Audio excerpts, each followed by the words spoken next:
What is up, everybody? It is Alex the Boogeyman here. Midweek. It's high time for our midweek musing.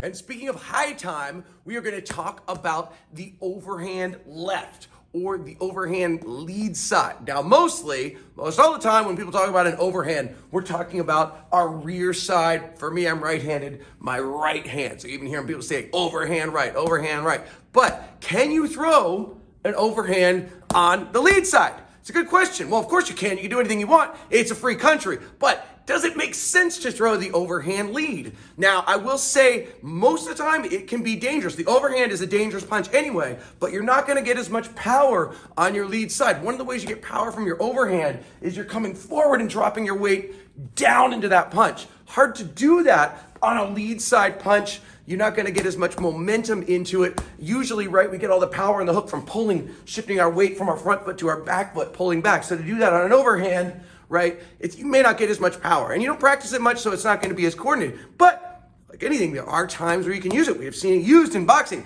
Now, here's the funny thing, right? We've seen people throw like a hook almost in a downward trajectory, just like we would on the right side. The announcers will never call that an overhand left. They will call it a lead hook or left hook or whatever. They'll call it a hook. Whereas sometimes I've seen people throw this and they call that an overhand right. So there's a strange conspiracy. I don't know what it is, if it has anything to do with a moon landing or what. But people don't want to admit that, yes, you can throw your overhand lead side. Now, you're wide open when you throw it. It's hard to get your weight into it. You're pretty vulnerable after you throw it on that side. Your opponent's right hand is going to get you. So it's not something we're going to use a lot.